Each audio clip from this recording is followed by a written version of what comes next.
தன்னுடைய சிநேகிதி வீடு சென்று திரும்பிய மாலா மிக உற்சாகத்தோடு குதித்துக் கொண்டே வீட்டிற்குள் வந்தாள். என்னம்மா ரொம்ப சந்தோஷமாக இருக்கியே, என்ன காரணம் என்று அப்பா கேட்டார். இன்றைக்கு 2 தடவை கேரம்போர்டு விளையாடினோம், 2 முறையும் நான் தான் ஜெயித்தேன் அப்பா, உற்சாக குரலிலே அவள் பதில் சொன்னாள். சுற்றுலா சென்று வந்த கல்லூரி மாணவன் நெல்சன் தன்னுடைய தெரு வாலிபர்களிடத்திலே மிகவும் உற்சாகத்தோடு மலைகளின் நடுவே அவன் கண்ட கண்கொள்ளாத காட்சிகளை குறித்து மனமகள பேசிக் கொண்டிருந்தான். ஆம், இப்படிப்பட்ட மகிழ்ச்சிகளுக்கு கடைத்தெருவிலே விலையில்லை. ஆனால் அது நம்முடைய மனதிலே கொடுக்கும் உற்சாகம், சந்தோஷம்தான் எவ்வளவு பெரிதாக இருக்கிறது. முட்டை அடை வைக்கிறீர்கள், முட்டைகளிலிருந்து குஞ்சு வெளிவர ஒவ்வொரு நாளாக எதிர்பார்த்திடும் சந்தோஷம் அதை கவனித்து கணக்கு பார்த்து கொண்டிருப்பவருக்குத்தான் தெரியும். ஒருவர் நேசித்து வளர்க்கும் ஒரு ரோஜா செடியில் சிறிய மொட்டு பெரிதாக வருவதையும் அது மலர்வதையும் சந்தோஷத்தை உண்டு பண்ணுகிறது.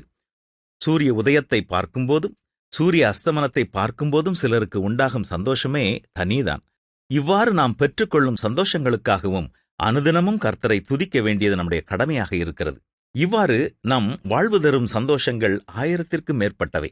ஒருவர் டீ குடிக்கும் முன் தன்னுடைய வீட்டின் பின்புறம் சென்றதாகவும் அங்கே கண்ட ஒரு புதினா செடியில் சில இலைகளை கொண்டு வந்து டீயோடு சேர்த்து சுவைத்தபோது அவர் அனுபவித்த அந்த புதிய நறுமணமான டீக்காக கர்த்தரை துதித்தேன் என்று எழுதியிருக்கிறார். வேத புத்தகத்திலும் தாவீது எனும் அரசன் இஸ்ரவேலர் தன்னை உண்டாக்கினவரை குறித்து மகிழ்ச்சி கொள்வதாக, சியோனில் மக்கள் தன் அரசரை முன்னிட்டு களி கூறுவார்களாக என்று அவரை மகிழப் பண்ணும் காரியங்களை குறித்தும் எழுதியிருக்கிறார். நம்முடைய வாழ்க்கையிலும் சின்ன சின்ன மகிழ்ச்சி தரும் ஒவ்வொரு காரியத்திற்காகவும் கர்த்தரை நாம் துதித்து பழகுவோமா?